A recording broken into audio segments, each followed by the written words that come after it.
Thank you and welcome to everybody. It's 3 o'clock. So we're starting this webinar. I think we've still got participants coming in, but I would like to start by welcoming you all to this exciting event, this first webinar of the Dutch Global Health Alliance on local data, local decisions, and particularly focusing on investing in local decision making in this context of COVID-19. And we truly want to make a case for subnational data today. And that case will be convincingly made, I can assure you. But first, maybe to give you a short grounding situation where you are. So basically, my name is Lindy van Vliet. I am here broadcasting from KIT Royal Tropical Institute, where I had the knowledge unit. And with me, you see a number of facilitators and panelists who have been introduced partly in the program, but some will have a more facilitating role, which is Maarten Oranje from Cordaid and Kathy Fickert from KNCV Tuberculosis Foundation, who together with me will be your facilitators for this webinar. But first and foremost, it's like I said, this is the first webinar series of the Dutch Global Health Alliance, an alliance of a number of organizations having a long tradition in working on global health, who joined hands in this context of COVID-19, because only in partnership we can be effective, we believe. So it's AMREF, Cordaid, KIT, KNCV, and WEMOS who have set up this alliance. And we will be organizing a number of events, now still webinars, hopefully in the future also face-to-face. So consider this a first, and we are very excited that so many people inscribed. We have over 100 registrations. We have now already quite a lot here with us. So and probably a few dropping in while we start. This event will be recorded, as you can see. Anybody who still objects to that, please feel free to withdraw from participating. We will use this recording to make sure that even more people can listen back and watch back this session to get inspired by the presentations and the discussions that we will be having today.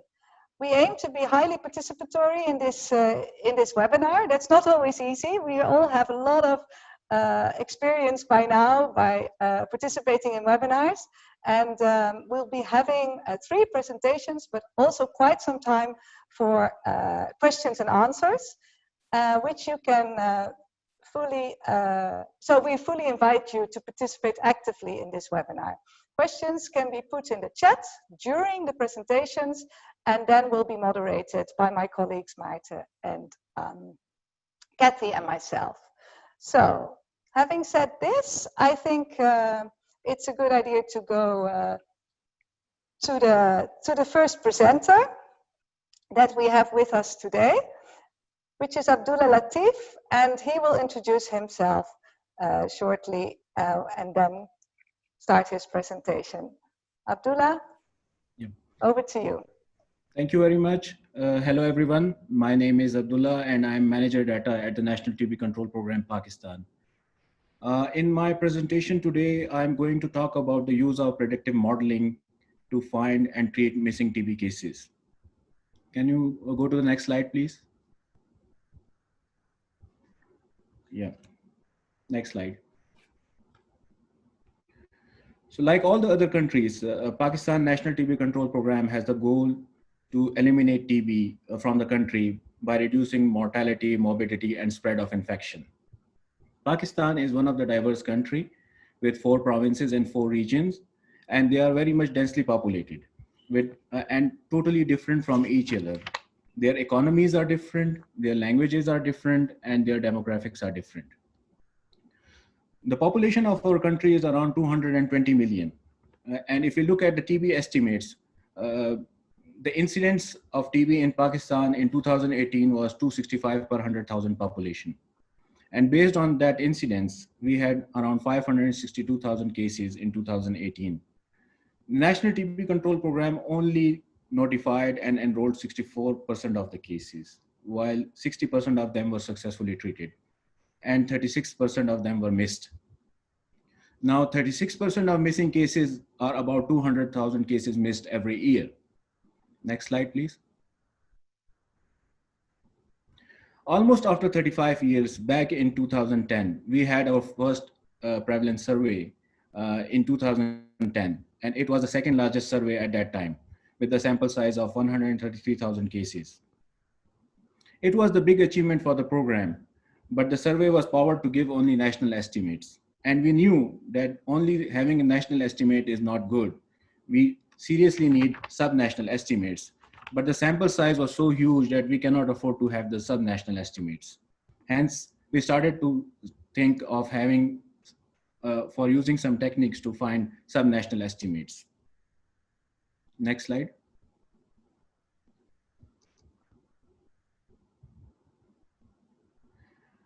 As I've mentioned before, that Pakistan has 4 provinces and 4 regions, and some of the provinces are so big that they are as good size as a country.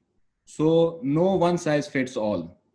And similarly, the national estimates for tuberculosis do not reflect the true picture of the province or the district. In some of the areas in Pakistan, we actually achieved our targets against the estimates. But in many of the areas, we did not achieve our target. And this is obviously because we were using the national estimates to set up the targets for the subnational, for the provinces and the districts. Next slide. In January 2019, KIT, Center of Spatial Epidemiology and Stop TB Partnership came up with the idea to conduct a TB hackathon and ask NTB Pakistan if they are interested to be part of this hackathon. So immediately we said yes, because we were thinking about something like this for so many years. Next slide. So why hackathons are conducted? Originally, this technique is used by the computer programmers to solve complex problem and to write complex code.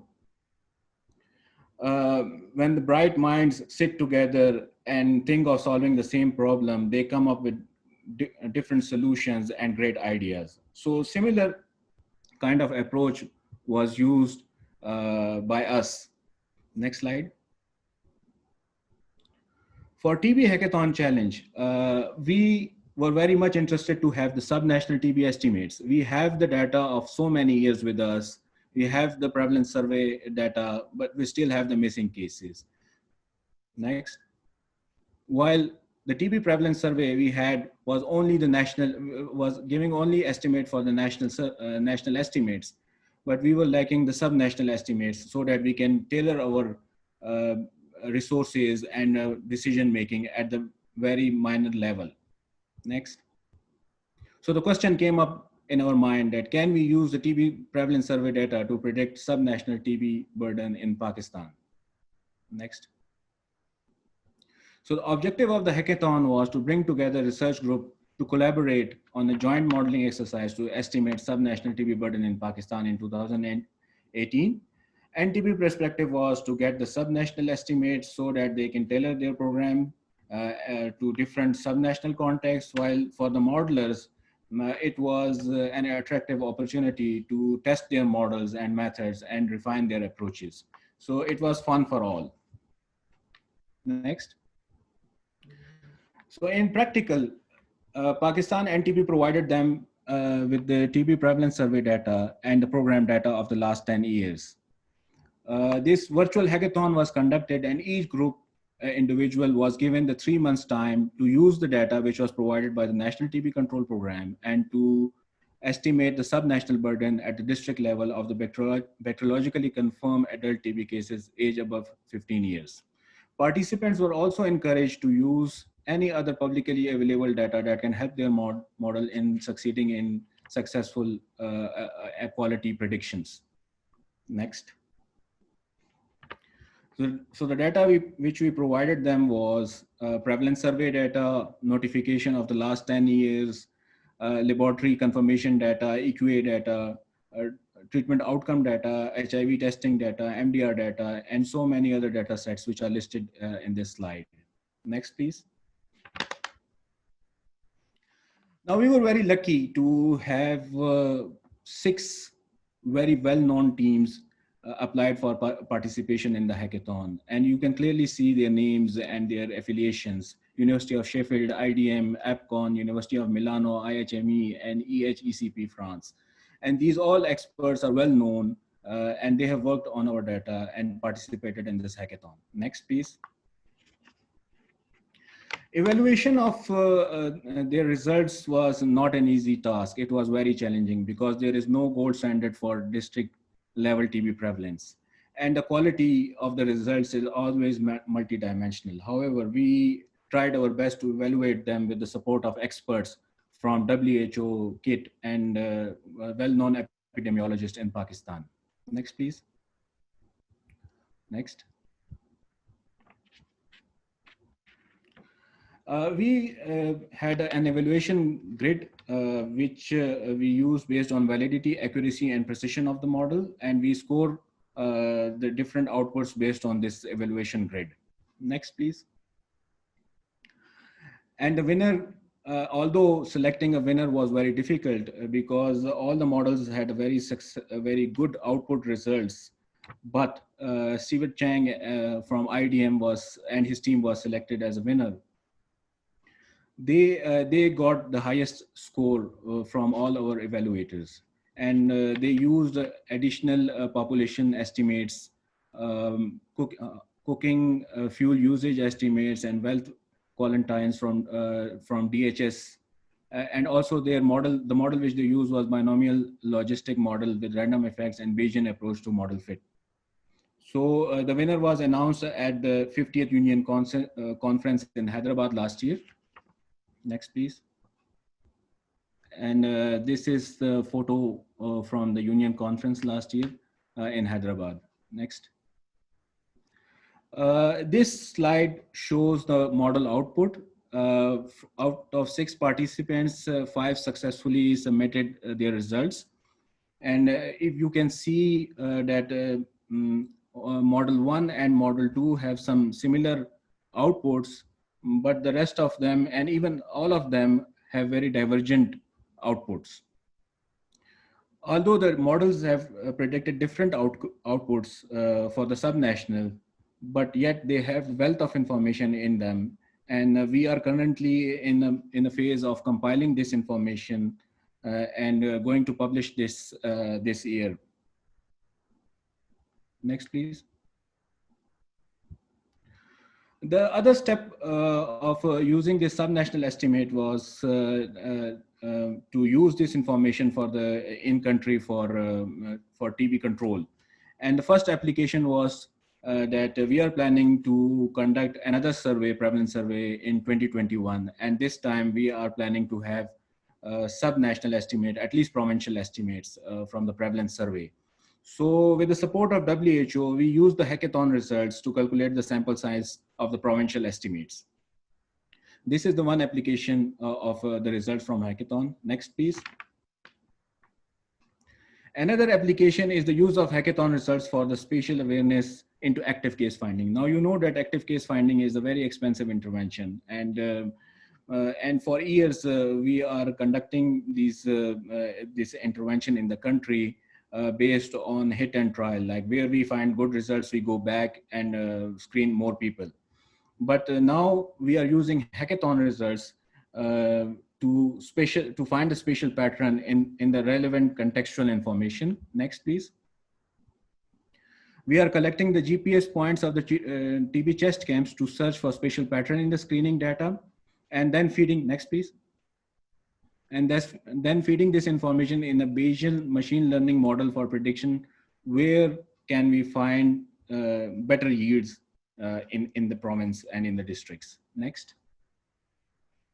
So at the moment, our model fits in with the output of the chest camps. If you can see that this light blue line is very much in line with the dark blue line. So we are hoping that in future, This model will help us in predicting where to go and find more people with TB. Next, please. Next. The third application is for the next global funding cycle. We are currently using the hackathon results for tailoring the resource allocation. We are putting in more money to engage private sector in the districts and provinces, which the hackathon predicted that has more prevalence. We are going to increase the number of chest camps conducted in these districts. And we are also going to conduct the community health facilities in these districts for the management of TB patients, so that the TB patients can be diagnosed and treated early. With this is my last slide. If you have any question, you are most welcome. Thank you, Abdullah. Thank you so much, Abdullah, for this very concise presentation in innovative solutions to get to better data collection, but particularly a better use of that data for informed decisions on program development and resource allocation in your program, as you have showed very eloquently. So before we open the floor to questions on your specific presentation, we would first like to also present the case of Rwanda, which is actually making a similar case on the importance of subnational data, also on TB. But of course, what we were trying to do is making clear that where this is very important for TB, this could also be applied to other epidemics or pandemics that we are facing, and COVID-19 is of course the one that we have just that we're still in the middle of. So for those who joined later, you are joining the webinar on local data, local decisions, and we are now moving to the second presentation from Rwanda by Patrick Mugambi. Patrick, can you turn on your camera and start your presentation? Thank you so much. Yeah, good afternoon. I think it's better to not use the camera for the issue of the connection, and then I will watch it at the end just to not disrupt us. I would like to thank the organizer for inviting me to speak to this webinar. I'm Patrick Mugambi from the National TB Program, which is working under Rwanda Biomedical Center. Next. This is how my presentation will look like. Just I want to show the recent data for the 1st of July for the COVID-19. Currently, we have 1,040 cases, and we are counted with 3 deaths, and the total tests done, it's around 143,000 cases. And the majority of our cases are under 20 to 14 years, around 80% of our cases. Next. Yeah, this is the Rwanda profile on TB incidence. According to the WHO, the last report, 2019, the incidence was at 59 per 100,000 people, and the treatment coverage is around 80%. And also, as you saw, the notification and the incidence is close. I think the WHO using mainly the notification rate out to modeling for the incidence. Next. Next, please. Yeah, I want to speak on rational use of data. This is, the previous one. Okay. Yeah, just as a small background, the Ministry of Health introduced the Health Information System in 1998 using the Excel-based database, and they moved to the web-based surveillance system in 2012. And in 2014, we introduced our fully aggregated report using the DHS2. And in 2019, we introduced the case-based surveillance, which is a real-time data flow from the health center to the national level, and which are a little bit very friendly user because we started in 2017, and during the epidemiological review in 2018, they suggest us how we can improve it and to make it very friendly. And currently we are seeing the advantage of the case-based surveillance because it's improved really the ability to obtain the reports accurately, timely, and also they can use it to have more information than the aggregated without going to the health facilities and funding the data. And for coming to this, next slide, in Rwanda, we try to develop some measures just to improve the quality of the data. And in the DHS2, we have the use of dashboard, which can show us the quality of data, try to analyze the trend for different. This is an example of treatment success rates by subnational data. We can have the data up to the facilities by district level, provincial, and national. And this is to show how we can monitor quarterly the treatment success and to see if the provinces are reaching the target we want to reach for 90% of success rate, which is in green. And in yellow, it's those who have a poor performance where we need to check to go in the district and understand the reason without waiting for a long time. And at the national program, just in terms of emphasizing the quality of the data and the use of the data, we have quarterly evaluation meeting where we need to approve the data. And also we have annually meeting with people from different districts just to share the best practice, the people who achieve the target and can share the experience to others just for them to learn and how they can improve the success rate or the notification. Next. And then we started to develop our national strategic plan, and to have the evidence-based national strategic plan, we use the people-centered framework approach.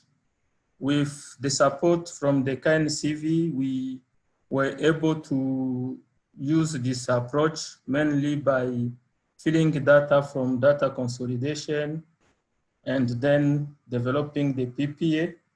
And really, this concept is based off the patient pathway, which is shown at the top, where we start to follow the TB patient cascade when people are infecting, when they are asymptomatic and they become symptomatic. If they become symptomatic, do they go to the health facilities or no? If they reach the facilities has the diagnostic capacity or not? Or if they diagnose them, do they notify them in the program or not? And then once they are diagnosed, they start the treatment. What is the outcome of the treatment? And this is really helpful to understand the cascade, and then the information for the care continuum. We try to gather information, to document it and to analyzing in terms to have the evidence on epidemiological data here and the evidence on the people which come from different sources of information, and also the evidence from the system. Next slide. Next slide. Yeah, this is how the dashboard look like. It's just try to emphasize in the free box as I explained before. Next. Yeah, this is just one example of people are not accessing the health facilities. People with TB infection are high risk to develop the disease. And then we go for the children under 5 years. In dark blue, it's a number of people who started with TPT among children under 5. And in light blue, it's the number of children who completed the treatment. Then we can show the number of people we are missing. And then we need to go far to understand what is the reason. And everything was analyzed just to help inform the program to have the evidence-based NSP. Next. And then we develop the patient pathway analysis, which is mainly on the second block of the ECF. For the people who attending the health facilities, they can have capacity to diagnostic or not. And our PPA analysis showed that, next, 80% of our patients, they have access to the diagnostic capacities. And when we go in the detail, we found that among the 80%, 25%, they have the availability of the services at the health facilities, and 56%, they have access using the sample transportation system, which is really a very good system we need to improve just in case to increase the accessibility if there is no possibility to avail the services in all health facilities. Next. And also we found something new because we found that 8% of our patients, they consult the private facilities level 1, where at that private health facility level 1, there is no capacity of diagnostic, even treatment. This helps us to try to align in our strategy to say we need also to avail the services at that point, then we should maybe reduce the missing cases we have. As we say, our treatment coverage rate was at 80%. Next.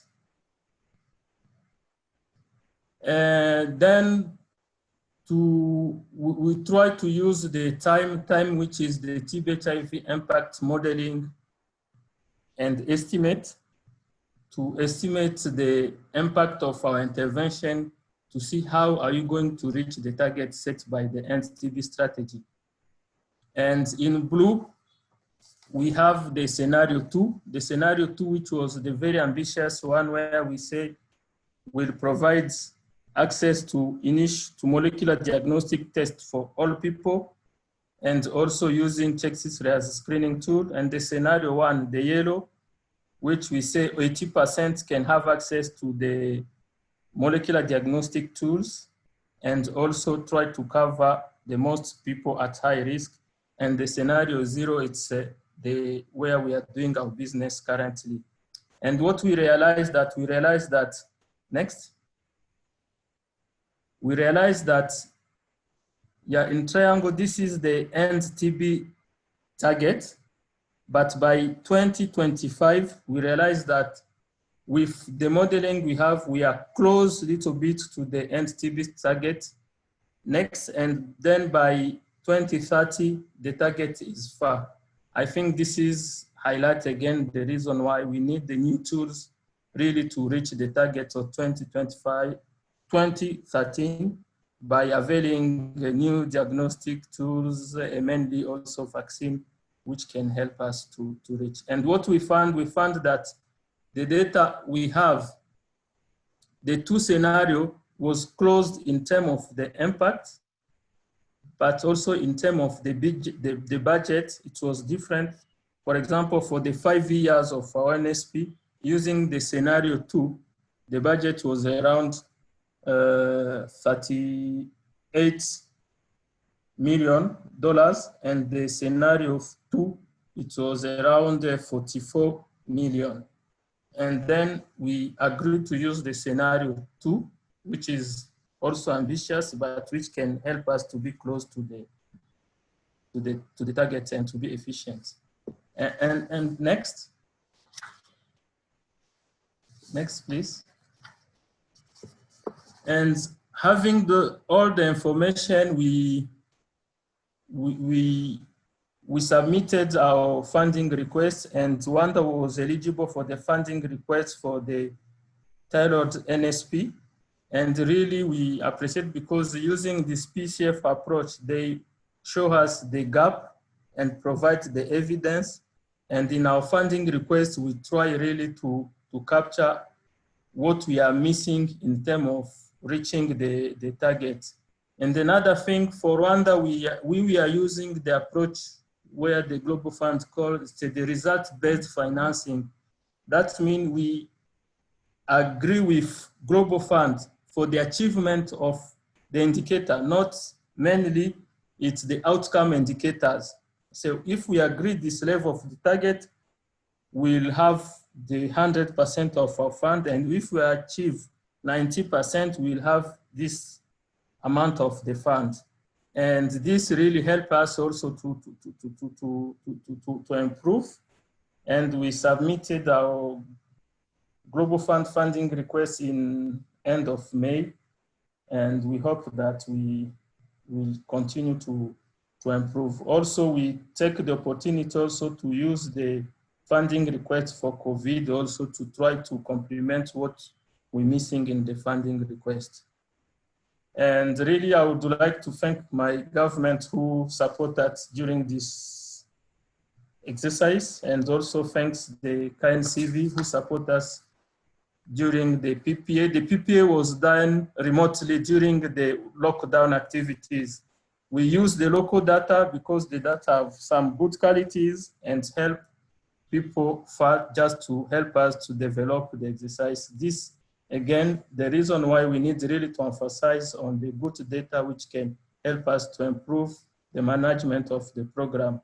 We also thanks Avni for help us to develop the time model, the Global Fund, and the Bill Gates Melinda for the funding to come up with this strategic plan which will help us to be really evidence-based. Thank you again.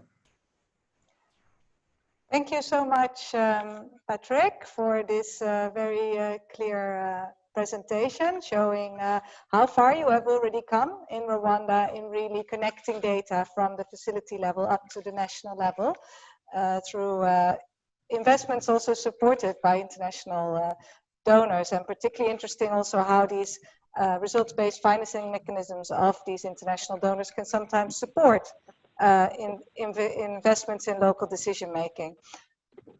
We have a representative of a donor with us to talk about that more later. But maybe first, before we go over to Marco, and Marco, maybe you can still mute for a second, because we would like to use a quick pause for thought.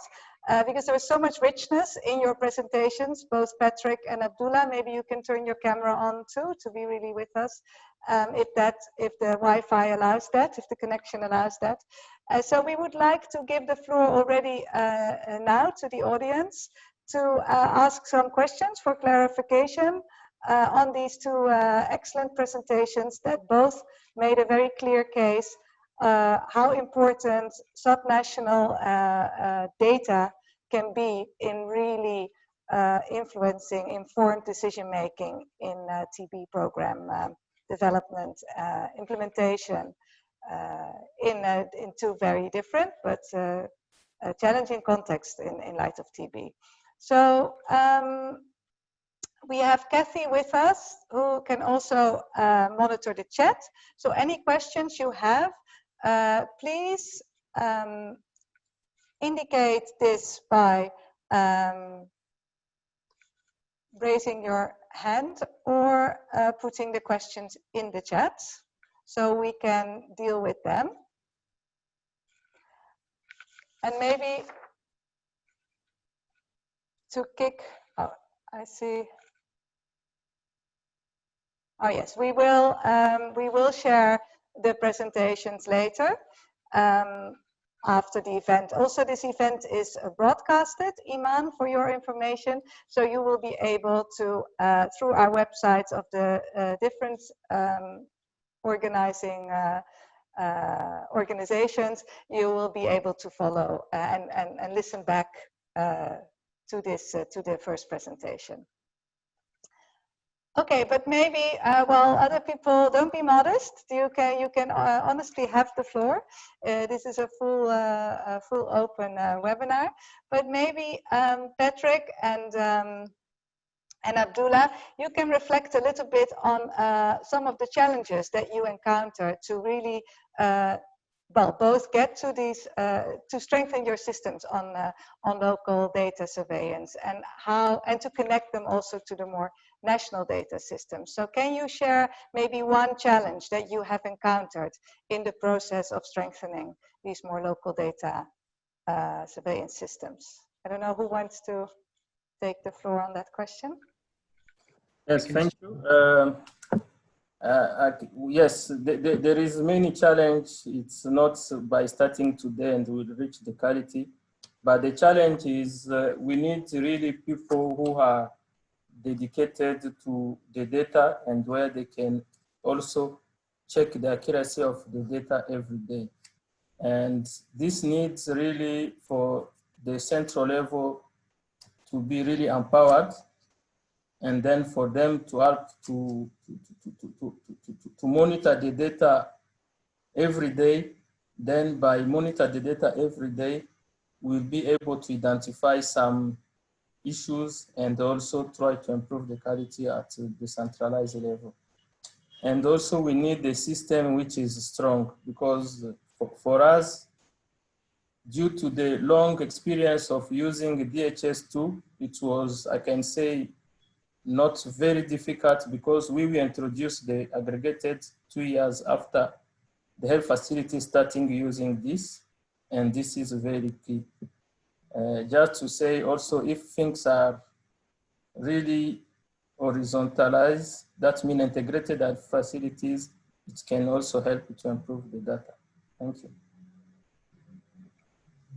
Thank you. Abdullah, you want to add something from your perspective? Yes, in Pakistan, we were very fortunate to be in the right direction right from the beginning. We had the intra-district meetings held at the very smallest administrative unit, which is called a district in Pakistan. And in this intra-district meeting, we used to collect the data, see the trends, and discuss this information with the facility people and people at the district and the management people at the district level. But the main challenge which we are facing is because TB is one of the high burden diseases in the country, and there are other diseases as well. And these healthcare providers are usually engaged in everything at the district level and in the facility level. So their commitment to one of the disease, TB, and its challenges were very limited.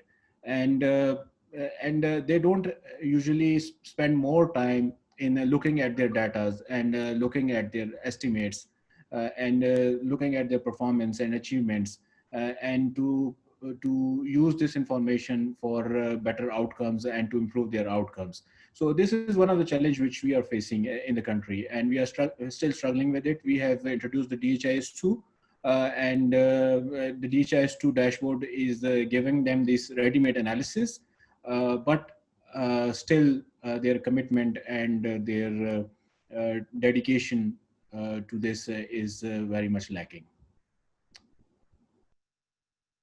Okay, thank you very much. Thank you very much for two super presentations, very informative. We have a number of questions from some people in the audience, so I want to give them a chance to ask their questions. We've got one question from Matthew Ontieno. Matthew is from Kenya and asks, frontiers in big data modeling in health is not synchronized with the skills to access, analyze, interpret, and summarize it into clear messages for most decision makers in comprehensible formats in low middle income countries. How did you bring them on board in Pakistan for timely use? Abdullah? As I have already said that we have a very robust kind of surveillance system in the country, and by the end of each quarter we conduct intra-district meeting and then interprovincial meeting and the national, interprovincial meeting at the national level. Using this information at the national level and the provincial level is easy, as the people who are working in the program are actually dedicated for only TB control programs, and they know what are their challenges and they know what are the gaps in the program. But when we go to the district level, the challenge is same. I mean, these people are working on different diseases. Their management is super busy in everything, and we find it quite difficult to make them look at the dashboards, look at the DHIS2, and look at these estimates regularly and tailor their requirements. But by the end of each quarter, we do meet, and people from national program and the provincial program attend these meetings and share their findings with them and help them in setting up the course and the direction to fill these gaps and challenges and to address these challenges. Thank you very much. We also have a question from Max Weiss. He's interested in if Rwanda and Pakistan were able to monitor negative impact of COVID-19 lockdown measures due to the real-time facility and district data. Maybe Patrick, you can start, and then Abdullah, you can take over.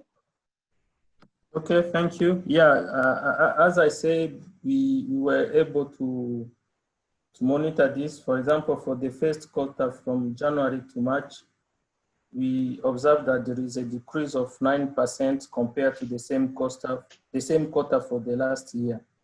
And currently we are seeing also a decrease, but because we need to finalize the data, but we also accounted some decrease on the number notified according to the same period.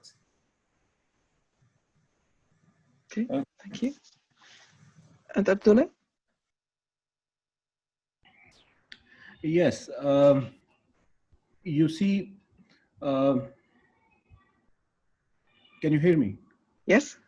Yes, we had done a rapid assessment of the situation soon when the COVID-19 pandemic started in the country. This assessment results are now available, and we have seen drastic decline in TB case notification. Almost 40% of the notification declined if you compare pre-COVID-19 situation with the current situation.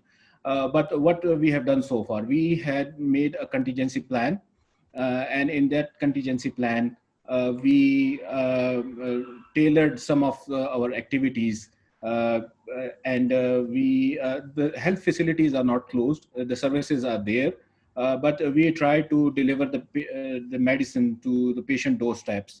And for those patients who are presumptive of TB in some of the settings, in especially urban settings, we tried to collect their samples for testing at the doorstep level. In addition to treatment adherence, what we did is actually we provided them 2 months medicine, and we are following them up with, on phone. So the treatment adherence is fine, but there is clearly a steep decline in the TB notification in Pakistan. Thank you very much. I've got one more question here from Pakistan for you, Abdullah, while you're online. It's from Arjan Ritsima. I'm sorry if I mispronounce anybody's names. Greetings from Pakistan. Question for Dr. Abdullah. Can you elaborate a little more on how the differences in data information design of the program implementation? For example, how is the approach in Punjab different from the approach in Balochistan? Yes, Punjab and Balochistan are two very different provinces. Punjab is densely populated. Around 60% of the population of Pakistan is in Punjab, while Balochistan is the largest province by geographical spread, but the population is only 10%. So the population in Balochistan is very much scattered, and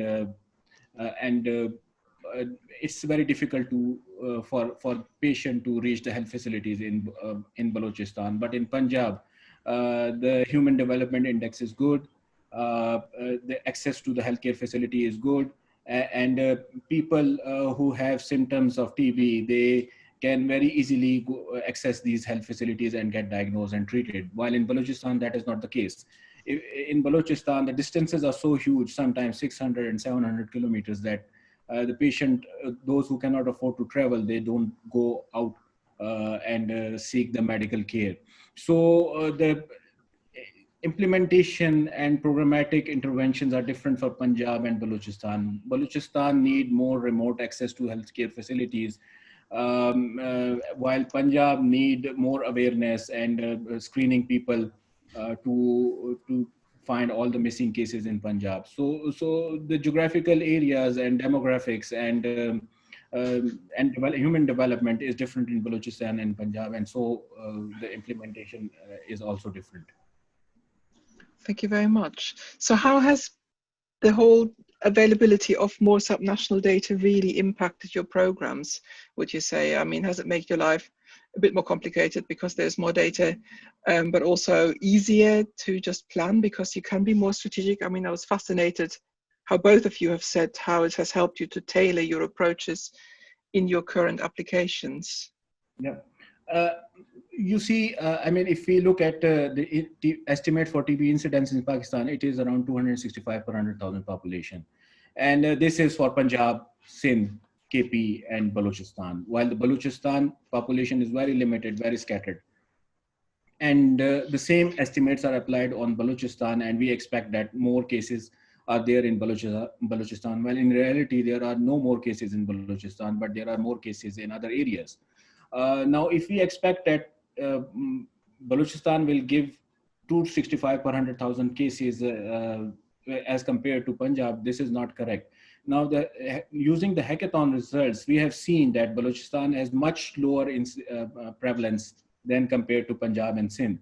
And if Punjab is at 266 per 100,000 population, Balochistan is at around 135 per 100,000 population. So for 135 per 100,000 population, we don't need more diagnostics or more kind of medicines, but we need approaches which can bring patients from their homes to the health facilities.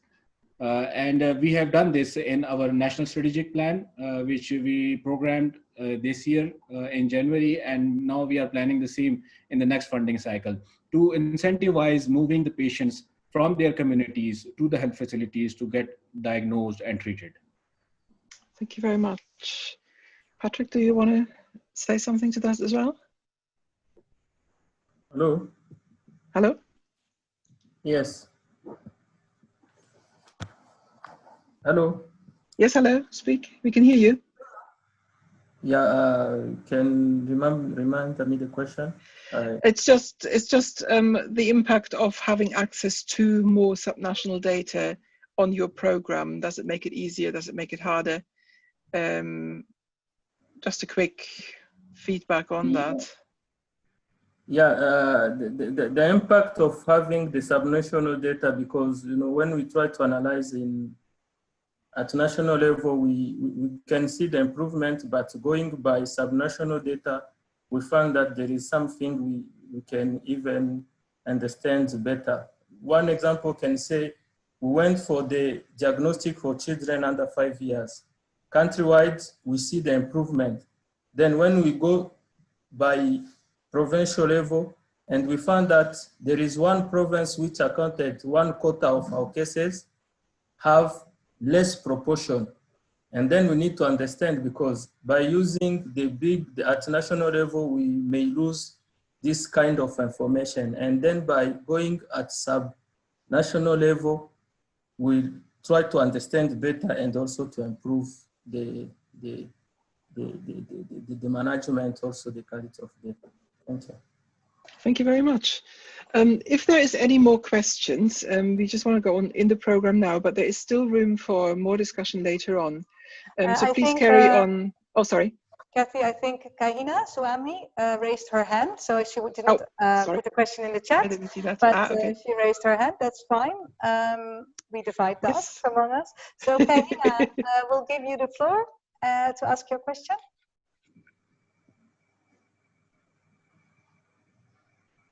Yes, please.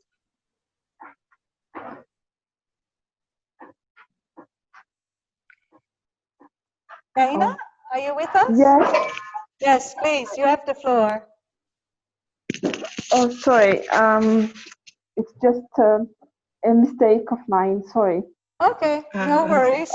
That's what technology sometimes does to us. But welcome anyways to the webinar, and great to have you here. So with that, yeah, just to say, please keep sending your questions in, and anything that we can't answer during the webinar, we will still get back to you later and send you as much information as you need. Over to you, Lindy. Thank you, Kathy. Yes, indeed. And this, I think there's much more to say about local context. So we will continue this discussion after the next speaker. But the next speaker will give us a bit of a different perspective from a different context again. Marco Gerritsen from the Dutch Embassy in Addis Ababa in Ethiopia. And he will share a little bit more his ideas around the facilitating infrastructures to allow for more subnational data and informed decision making. Thank you. Over to you, Marco. Marco is not joining us by video, but by phone, because in Ethiopia there's been some internet issues due to the latest unrest. So it's great to have you here, and we do sympathize with you all there in Addis. So over to you, Marco. Yeah, thank you very much. Yes, we have no internet, but we do have telephone, so this works. I assume that you have my first slide on? Yes, we do. Okay, well, it's not a cookie factory. That's what one of our Secretary General said at the Ministry of Foreign Affairs when the whole discussion started as to what is the performance of development cooperation? What are your results? Can you show us data why you are successful? And he said, well, it's not a cookie factory, meaning that it's not a very simple process. There are many complex factors that contribute to development. So it's not a kind of linear process of putting in the dough, the labor, the water, and mixing it all up and getting spices and then having a cookie at the end. I think it's a nice thing to think about as I make my presentation, to ask yourself, well, is it really not a cookie factory? And if it is not, then why is it different? The second part of my presentation, the underlying level, is about, well, if data, and we have seen it, are so important, why do we value them so little? Why do they seem to come at the end of the process? Why do we spend a lot of things on developing theory of changes, trying to imagine the type of inputs that are required, how we have to train people, the type of resources they need to work with, and make sure that they're all provided in the hope that we will then get results. And then these results are like the icing on the cake, something that comes at the end, and we hope that we will get those results. So my plea here is that maybe we shouldn't think so much about what we're going to put in at the beginning, but maybe what are we putting in for what comes out at the end. Next slide, please. Results are important. This is at times of COVID, and I just wanted to show you some of the results that we are producing. The most recent highlights of the weekly epidemiological Ethiopian Public Health Institute epidemiological bulletin. Well, we have many more cases than are reported here. Ethiopia doesn't have the capacity to do extensive testing. We do have still less than 100 people have died, even though the COVID virus has been around since we think the beginning of this year. But even here, we partly over-record because some people are identified as COVID deaths where they might not be, and we are actually recording certain COVID deaths that may have died with COVID, but not necessarily because of COVID. So these figures, they are here, but we have to take them with a grain of salt, and it's very difficult for policymakers to make decisions on these data. Next slide. You can see here, we're really trying very hard to try and find out where the COVID is. This is a map of Ethiopia. It's scattered all over Ethiopia, obviously, a lot more in the 5 million metropole that Addis is, in a country of 110 million people. But still, these numbers are by far not what we have seen outside sub-Saharan Africa. You can see some of the countries neighboring us, they also don't produce an incredible amount of data or numbers, as for example, they're doing it in the United States. The next one, it's not just COVID that is important. You can see here that as COVID was raging about 4 to 6 weeks ago, we also had quite a bit of cholera around.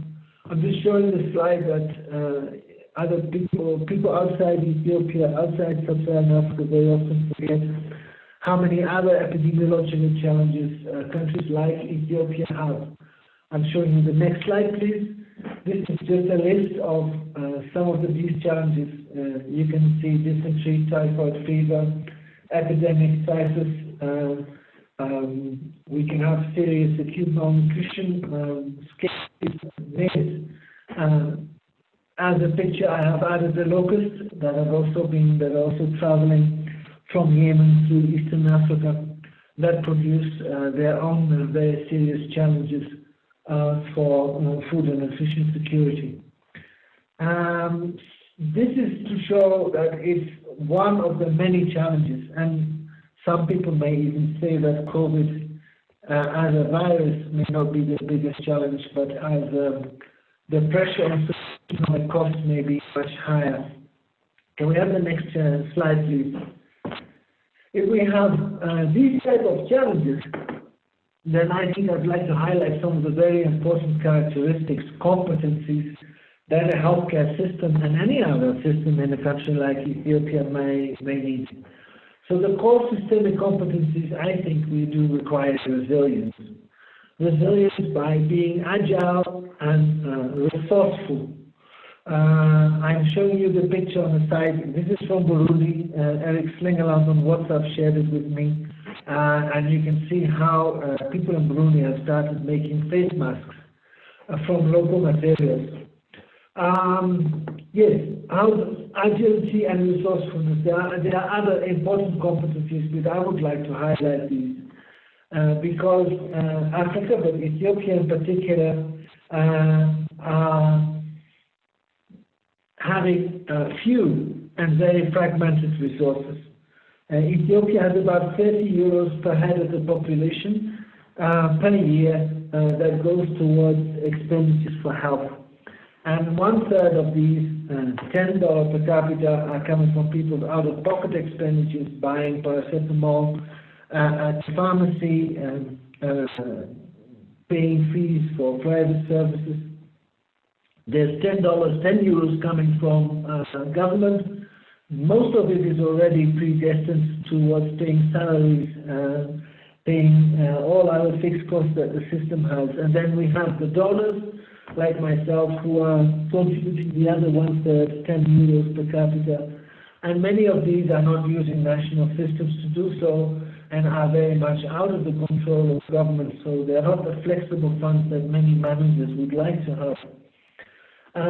What is really important in Ethiopia to remember is that we have a very assertive government that really knows what they want. They made sure that we now have about 40,000 community health workers, mostly women. We call them here health extension workers. And they are the ones that provide the best possible care as close to the family as possible.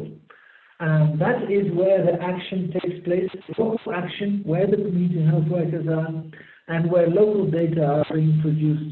As the first step of the health system connecting to people, communities, families, these health extension workers are working from health posts, and they are within the resort catchment area of health centers, who in turn are again in the catchment area of district hospitals, something very similar to other countries, although we do call districts in Ethiopia wardas.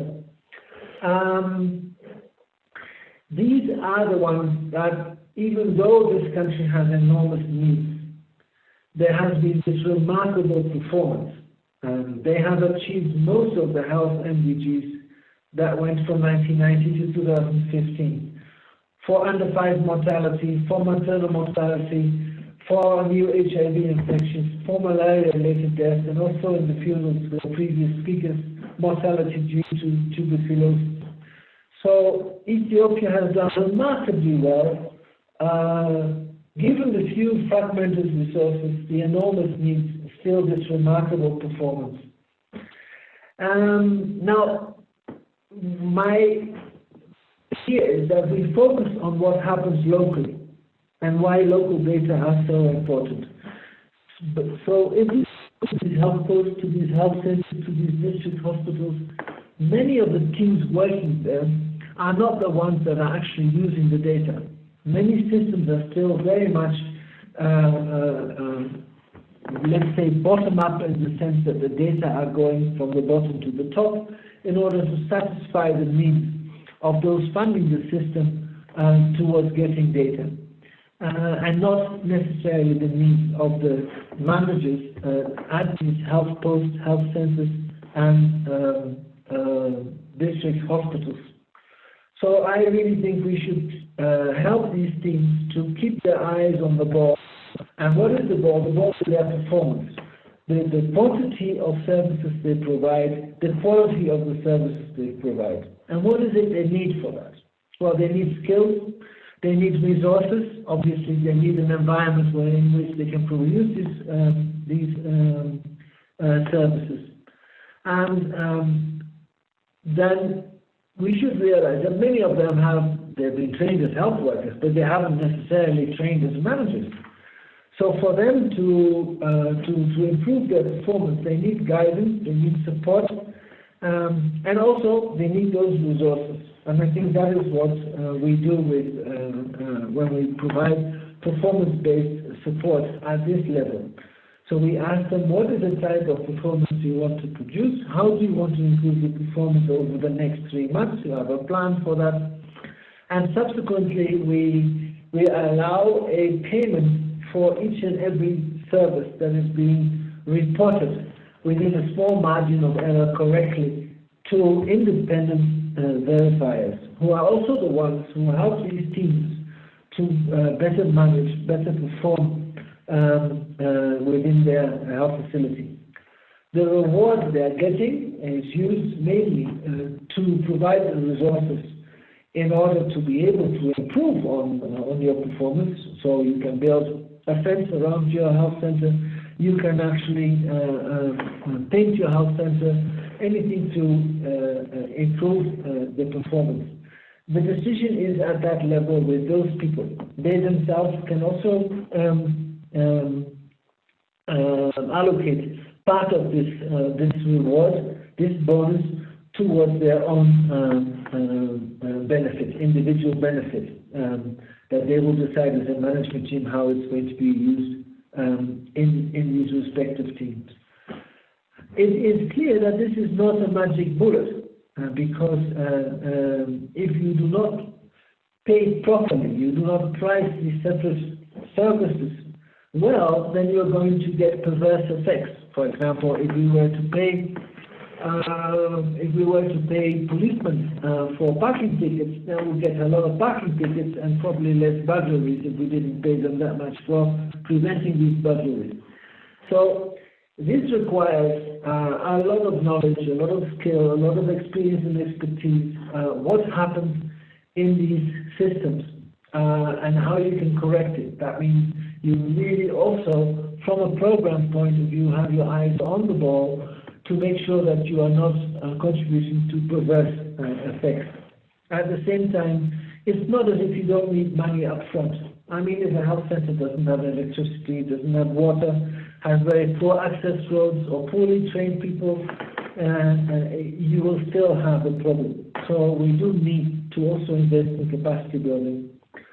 What I think is really important in this is that it puts the onus on the data locally, that are being locally used, that are being locally interpreted, and only once that has been done, they actually go upwards into the system. But the action is upon local data collection and local action. And there is a reward for these data. We are funding based on what the data tell us on both quantity and quality of performance. And that opens a complete different spectrum of, so who actually owns these results? Who are we paying? In this case, the performance-based financing is paying the health teams, but these results can actually also contribute towards a donor saying, well, maybe I shouldn't put all my money up front and dictate how it should be spent. Maybe I should purchase at the end X number of supervised deliveries, Y number of vaccinations, and leave the decision making how best to use these resources to health workers and maybe even in collaboration with the communities. And that is the avenue where we are opening up now, really trying to help system workers to make the best decisions and provide them with the skills, but also the resources to make those decisions. This is my plea to support this agility and resourcefulness at the lowest possible level. I would like to make an example in the COVID times. If we have that experience from the areas where we're working with this approach in Ethiopia, if we have a new challenge, completely new, we didn't know COVID a bit more than half a year ago. Now it's here. And these workers who are now provided with some means to purchase resources for their health center, their hospital, they also have much more agility to purchase personal protective equipment, which the system from a top-down perspective has great difficulty providing en masse throughout the system. So it does help people to be more agile and be more resourceful when it comes to adapting to change, which is one of those core competencies that I referred to previously. And this, in short, is what I wanted to share with you as the beginning. Thank you. Thank you so much, Marco. I know it was challenging and also maybe sometimes with the sound, but I hope everybody could hear your very clear plea to actually bring both the ownership of data, the use of data, and work bottom up and give that ownership directly at local communities. And Ethiopia, of course, has a great basic infrastructure with the health extension worker system to allow for that. And it's also really inspiring to hear how the Dutch embassy and the Netherlands government play their role. Maybe you could mute again, then we get a little bit less disturbance. Marco, thanks. How the Dutch government with the Dutch embassy and others plays a role by using performance-based financing tools to actually stimulate more local data ownership and use. Okay, thank you so much. After these three presentations, we will now have another 15 minutes of discussion and to then end up exactly at 4:30 as we had planned. So I give the floor to my colleague from Cordaid, Maarten Oranje, who will facilitate the discussion after now having heard the three presentations. And Kathy again will support him by monitoring the chat. So please continue to put your questions on all of the three presentations. You can direct them at any presenter. Please be specific to whom you direct your question in the chat or raise your hand. Thank you. Over to you, Maarten. Okay, thank you, Lindy, and thank you for all of the three presentations from Pakistan and from Rwanda and from Ethiopia, which I think have given very different perspectives on this question and the importance of reliable subnational health data. Well, as Lindy said, there is now room for discussion. You can just raise your hand as you could do previously, and you can also put your questions in the chat, and then Kathy will read them out loud. I think first of all, of course, there is room for some specific questions after the presentation that was given by Michael Gerritsen. So maybe if there's any specific questions related to this presentation, we should start by trying to answer those. And then after that, we will actually move into some questions that will guide the further discussion of where the outcomes of today's webinar should lead us. Any questions? I don't know, Kathy, have you seen already anything specifically maybe in the chat that's related to this presentation, or anybody who wishes to raise his hand? No question to Marcus so far, but definitely I think the face masks took the price of the day for creativity. There is a question though if they will be WHO meeting the WHO standards and requirements, and I think something about comfort has to be said too. But we have two questions while people might still think still for the previous presentations, and I'm not quite sure if that is a problem with the different time zones, but they come in slightly funny order with different times on here. So I do apologize if we have overlooked them earlier, or if that might just be your time zone. Do you want to go ahead with the other questions first, or? Yeah, maybe let's take one of those, one or two of those questions, and then we move to the predefined questions. Yeah. Okay, there is one question for Conrad, and I think that might actually be for all three presenters from Afghanistan. Greeting from Afghanistan. How does COVID-19 affect your projections and algorithms?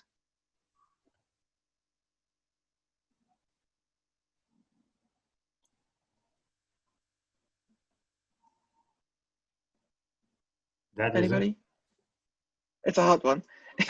That is a broad question, but if maybe one of the presenters wishes to say something on that topic, please go ahead.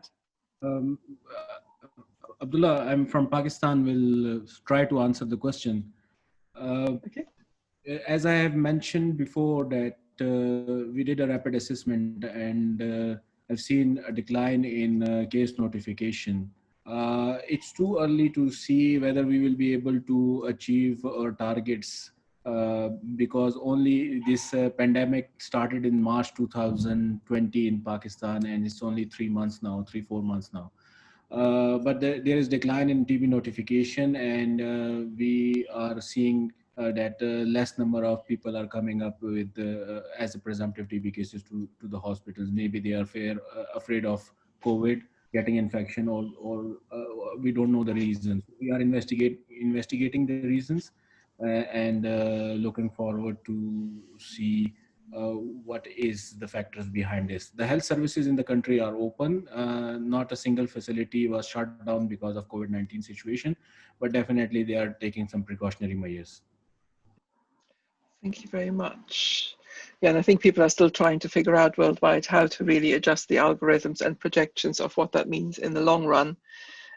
We certainly know from our colleagues from WHO and many of the other partners that there is a lot of remodeling and projections going on, but because it is so new, nobody can really say at this point what the definite long-term effect is and how that will affect the program. So it remains to be seen, but I know that a lot of attention and investments go that way at the moment.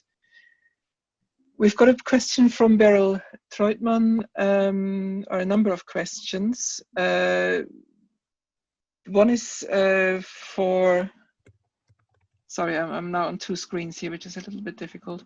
So the question is put for both Abdullah and for Patrick. How is follow-up done on how patients take their medicines and when they're dismissed? And also how you're able to reach such great results on the Millennium Development Goals. Patrick? Abdullah, Yeah, first, thank you. Patrick? Yeah, just for Rwanda, for the treatment follow-up, we have the experience from the community health workers, because we have the community health worker who follow the people under the treatment. And this was really emphasizing during this COVID-19 period of lockdown, where we didn't see many impacts on the interruption, because majority of them were just going to the community health workers for the medicine. The community health worker came to their facilities for the provision and the drug, and provide drug for 1 week. And then because they're in the same village, it's easy for them to find the patient. And also we already provide some PPA material for the community worker, just to prevent them for the infection of COVID at the community level. Thank you. Abdullah? I mean, for the treatment adherence and the follow up on the treatment, because Pakistan public health program is at the very basic level, and these facilities are in the communities where the patient resides. So these healthcare workers are usually connected with the people of their localities. Now, as I said, that the treatment is provided for 2 months. I mean, the medicines were dispensed to them for 2 months right away when this pandemic started, and these were follow up with and the healthcare workers followed them up with the on phone calls, and incentives were provided by the provincial governments to these healthcare providers to make sure that these people do take medicine on time and do not lose to follow up. So these efforts are put in, but we are not sure that how successful these efforts are.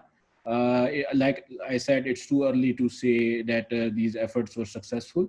But at the moment, what we are seeing is that from a drug dispensing point of view and response of the patients, we are comfortable.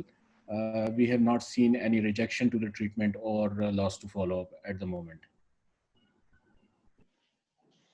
Thank you. Martin, do you want to take over? Yeah, thank you, Kathy, and thank you for the questions. I think we can also make a bridge now to some of the guiding questions for the discussion, which are actually 2 sets of questions. And the first one is really at the country level. That are the 2 questions that are now on the screen. I think the first one we basically already addressed in some of the presentations, and the questions that talks about the challenges and the opportunities that we see at country level in strengthening that subnational data collection and surveillance. But I think the second one is still interesting to discuss further now. And that relates very much also to the presentation that Marco Gerse just gave. So what are the key determining success factors to actually empower local stakeholders to make those more informed decisions in addressing health issues in their context, and what is needed from us in the future to actually enable them to do so? So to not only talk about maybe the modeling at national level that we can talk about and getting a better picture of what is going on subnationally, but also really enabling the actors at those subnational and those local levels to take actions based on the data that they're seeing in their district or their region. So I would also like to challenge or to invite the participants to the webinar to maybe contribute to that discussion and to share ideas when it comes to that, apart from, of course, the questions that you can still pose to the panelists. At the same time, of course, also asking you to be concise in your questions and contributions in the interest of time. Anybody who wishes to address this question? I see a hand that's raised, but I can of course not say whether that was already. That is Beryl Truideman. Please go ahead.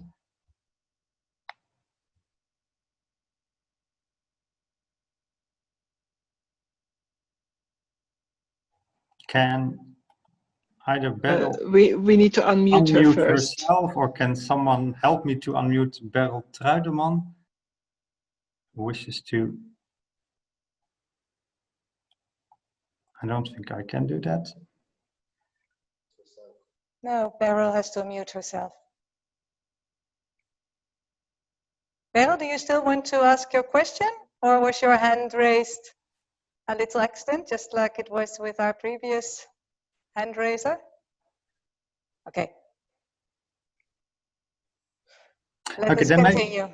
Okay, now let us continue. Maybe this is also... He's there now, sorry. Okay, go ahead, please go ahead. Yes, I think it was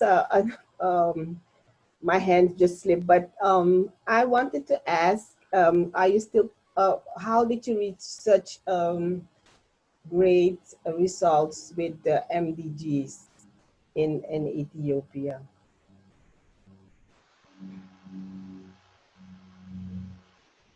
Hello? Okay, I think that's a question then to Marco Gerritsen. Yeah, so to the last presenter, how did Ethiopia manage? How did Ethiopia manage to reach such great results when it came to the MDGs? I think you already talked about the health extension program, but maybe more in general. Yeah, we now have 40,000 health extension workers, mostly women. This is what was started early this century, and that was a bold move that Ethiopia made. They invested virtually all of their resources towards training these health extension workers, the community health workers as we know them, and they have made it possible for much better quality and access as close to the family as possible. And that has made the big difference towards reducing, especially maternal mortality. The country has also been benefiting from economic growth over the past 15 years, so 15, 20 years. So that has also contributed to improving, especially child mortality. But I think it is this bold and dedicated move by the subsequent ministers of health towards primary healthcare at the lowest level possible that has created this success.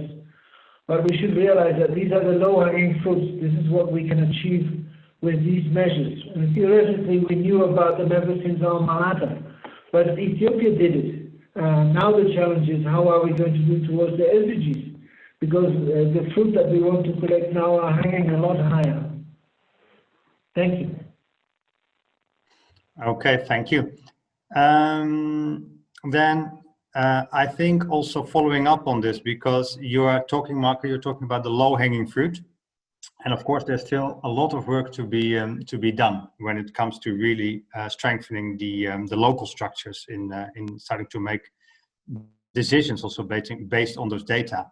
And that is, I think, also where some of the other guiding questions, what they talk about is because we're also talking, of course, to an international audience here, what role have international partnerships played to support also these more locally driven data collection and surveillance processes? What worked and maybe what did not work? And following up on that, how can successful partnerships be scaled up? What can we as an international community also do to strengthen this movement towards local ownership and local decision making? Maybe any of the panelists from the country's perspective has some thoughts about what the international community can also do to support this process.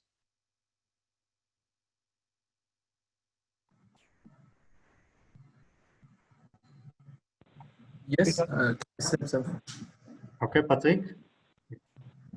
Yeah, I think it's really very important for the community the international community to help countries for the analyzing, because mainly this is like a long investment. When you empower people to do something, then they will learn it, and then they will try to apply at the country level regularly and to improve the decision making by having the evidence-based data. And it's really, really, really important to do it. And we seen it during this COVID. It was an experience, and we tried it, and we were able to do it. I think it was a great experience. And this is something we should learn. Mainly we don't need many times face-to-face, but even by doing remotely, we can do a great job. There is a big role for the international community to help the countries to come with this kind of skills and to apply it in the specific country. Thank you. Okay, thank you. So I think you are you're talking about also capacity building. So the international community can help in that and building the skills that are necessary.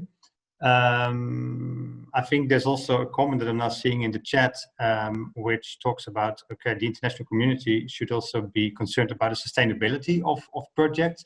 Maybe there are also things that the international community or the donors or the national ministries should not do.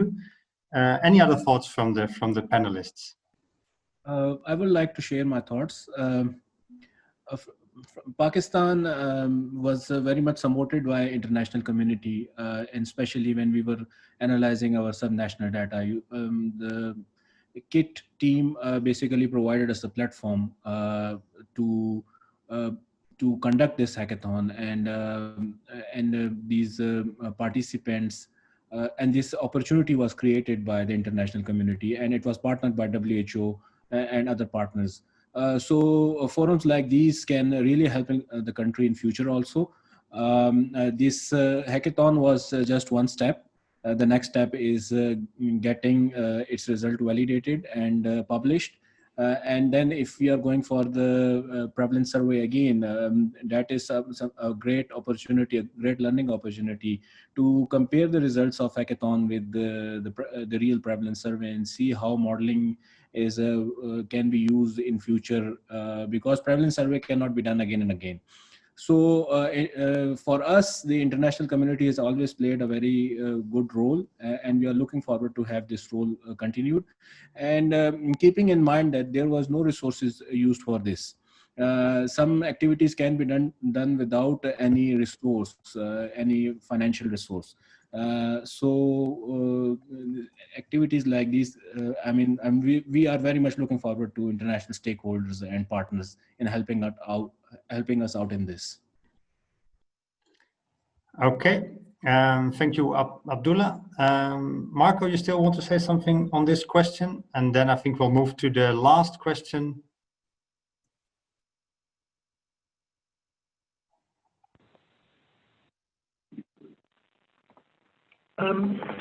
No, thank you. I think it was clearly already addressed by the other panelists.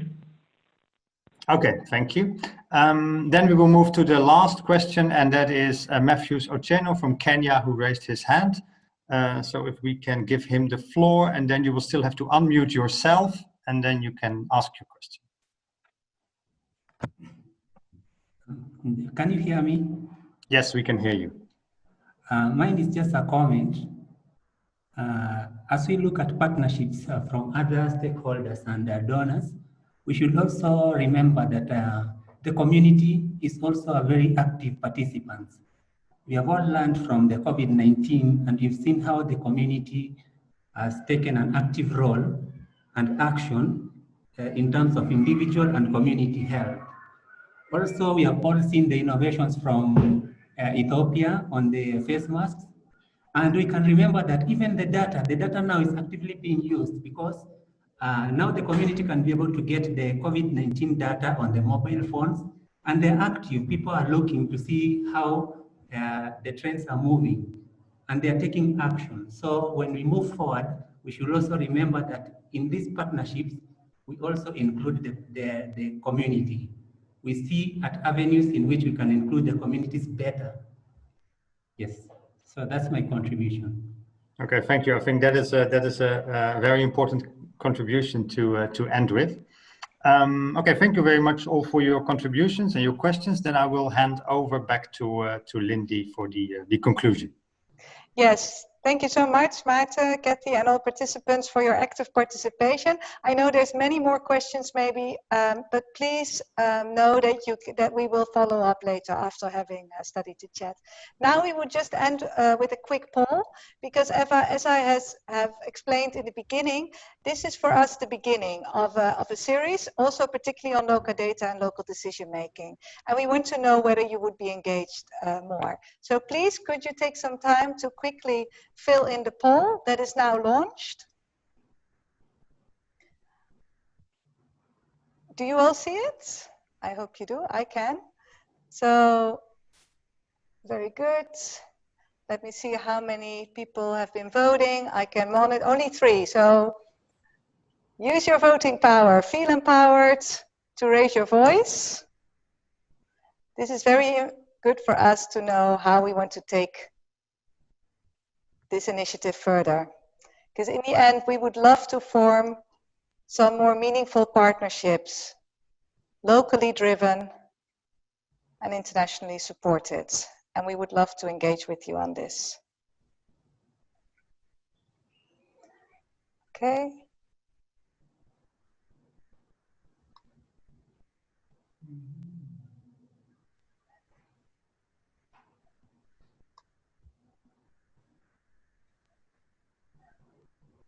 Okay, I'll give this 10 more seconds. 10, 9, 8, 7, 6, 5, 4, 3, 2, 1. Thank you. We end the polling now. And then I can share the results, I see. So here you see the results. I think in general, the majority felt this webinar was useful, but most importantly, almost a convincing majority, a full majority wants to continue to engage in this conversation. So we will reach out to you. We have your data through the registration system. So both the webinar recorded and the link to that will be sent to you, and also some more details on how you could further engage with us. Then I would like to end by just thanking you so much for your active participation in this webinar. And I also want to say thanks to my co-facilitators and co-organizers from KNCV, Tuberculosis Foundation, Cordaid. And with this, from KIT Royal Tropical Institute, we end this first webinar of the Dutch Global Health Alliance. And I wish you a lovely day, and we will be in contact. Let us work towards more decision-making, more locally driven decision-making based on good local data. Thank you so much.